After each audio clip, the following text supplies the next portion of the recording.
Hello everyone, welcome to my channel. তো এর আগের ভিডিওতে ডিএলএড পার্ট 1 এক্সামের জন্য বাংলা সাবজেক্ট থেকে ইউনিট 1 থেকে ইউনিট 5 পর্যন্ত গুরুত্বপূর্ণ কোয়েশ্চেনের সাজেশন দিয়েছিলাম। আজকের এই ভিডিওতে বাকি ইউনিট থেকে 2 মার্কস, 7 মার্কস এবং 16 মার্কসের গুরুত্বপূর্ণ কোয়েশ্চেনের সাজেশন নিয়ে আলোচনা করব। এবং এর আগে চাইল্ড স্টাডিজ এবং ইংলিশেরও সাজেশন দেওয়া হয়েছে। যারা এখনও সাজেশন পাওনি তারা চ্যানেলের প্লেলিস্টে গিয়ে দেখতে পারো। তো দেখো, বাংলা ইউনিট 6 যেটা আছে, পাঠ পরিকল্পনা ও পাঠ্যটিকা প্রণয়ন। এখান থেকে প্রথমে 2 মার্কসের কোয়েশ্চেন দেখো। নাম্বার 1, অনুশিক্ষণ কাকে বলে? অনুশিক্ষণের দুটি বৈশিষ্ট্য লিখুন। নাম্বার 2, অনুশিক্ষণের দুটি সুবিধা ও দুটি অসুবিধা লিখুন। নাম্বার 3, অনুশিক্ষণের দক্ষতাগুলি কী কী? নাম্বার 4, পাঠ পরিকল্পনা বা পাঠ্যটিকা কাকে বলে? পাঠ পরিকল্পনা দুটি প্রয়োজনীয়তা বা দুটি সুবিধা লিখুন। নাম্বার 5, অনুশিক্ষণ ও ব্যাপ্ত শিক্ষণের মধ্যে যে কোনো 4টি পার্থক্য লিখুন। নাম্বার 6, শিক্ষা উপকরণের যে কোনো 4টি বৈশিষ্ট্য লিখুন। নাম্বার 7, শিক্ষা উপকরণের 4টি গুরুত্ব বা প্রয়োজনীয়তা বা উপযোগিতা লিখুন। নাম্বার 8, শিক্ষা উপকরণকে কয় ভাগে ভাগ করা যায় ও কী কী? প্রত্যেকটি ভাগে 2টি করে উদাহরণ দিন। এই ইউনিট থেকে 2 মার্কসের জন্য এই কোয়েশ্চেনগুলোই করবে এবং বড় কোয়েশ্চেনে এখান থেকে শুধুমাত্র 16 মার্কসেরই কোয়েশ্চেন করবে।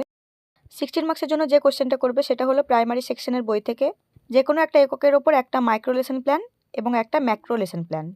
ক্লাস 1 এবং 2 থেকে করবে না, ক্লাস 3 থেকে ক্লাস 8-এর মধ্যে যে কোনো একটা একক নিয়ে করবে। ইংলিশ সাজেশনের ভিডিওতেও আমি বলেছিলাম যে বাংলা, ইংলিশ এবং ইভিএসে 16 মার্কসের জন্য একটা করে লেসন প্ল্যান আসবেই।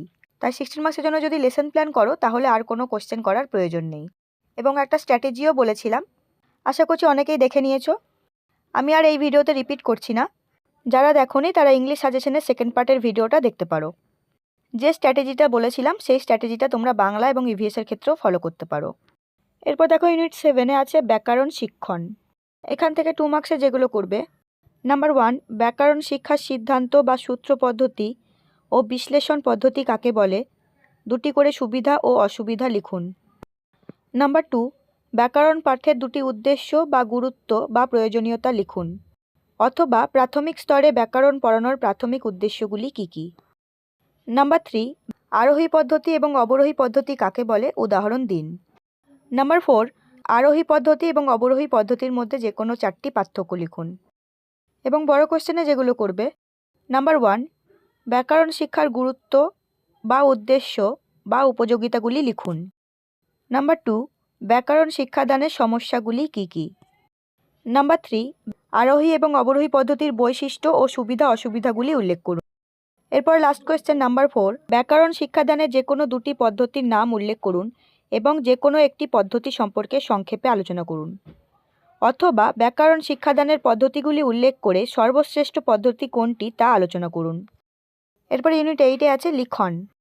এখান থেকে 2 মার্কসের 2টো কোয়েশ্চেন করলেই হবে।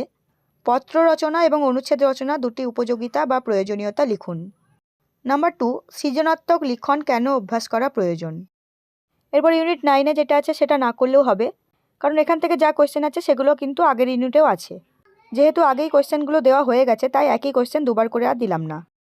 এরপরে লাস্ট ইউনিট আছে মূল্যায়ন। তো মূল্যায়ন থেকে যেগুলো 2 মার্কসের জন্য করবে দেখো। নাম্বার 1, মূল্যায়ন কাকে বলে? মূল্যায়নের 2টি বৈশিষ্ট্য লিখুন। নাম্বার 2, মূল্যায়নের 2টি প্রকৃতি উল্লেখ করুন। নাম্বার 3, নিরবিচ্ছিন্ন ও সার্বিক মূল্যায়ন কাকে বলে? এর 2টি প্রয়োজনীয়তা লিখুন। নাম্বার 3, গঠনমূলক মূল্যায়ন বা ফর্মেটিভ এভালুয়েশন কাকে বলে? এর 2টি সুবিধা ও 2টি বৈশিষ্ট্য লিখুন। নাম্বার 5, চূড়ান্ত মূল্যায়ন কাকে বলে? চূড়ান্ত মূল্যায়নের 2টি সুবিধা ও 2টি বৈশিষ্ট্য লিখুন। নাম্বার 6, সামগ্রিক মূল্যায়ন কাকে বলে? নাম্বার 7, পারদর্শিতার অভিক্ষা কাকে বলে? এর 2টি উদ্দেশ্য বা প্রয়োজনীয়তা লিখুন। নাম্বার 8, পারদর্শিতার অভিক্ষার 2টি বৈশিষ্ট্য লিখুন। নাম্বার 9, অভ্যন্তরীণ মূল্যায়ন ও বহির্মূল্যায়ন কাকে বলে? এবং লাস্ট কোয়েশ্চেন নাম্বার 10, অভ্যন্তরীণ মূল্যায়ন ও বহির্মূল্যায়নের মধ্যে 4টি পার্থক্য লিখুন।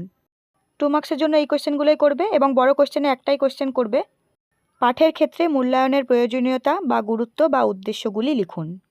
এই মূল্যায়ন চ্যাপ্টারটা তোমরা ইভিএস এবং ম্যাথের ক্ষেত্রেও পাবে, তাই মূল্যায়নের কোয়েশ্চেনগুলো একবার যদি পড়ো তাহলে তোমরা বাকি সাবজেক্টের ক্ষেত্রেও লিখতে পারবে।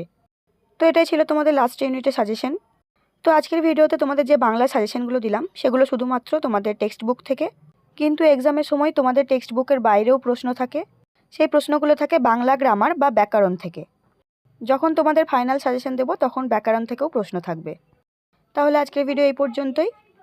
এরপরে ইভিএস আর ম্যাথে সাজেশন দেওয়া বাকি থাকলো, সেগুলো পরের ভিডিওতে আলোচনা করব।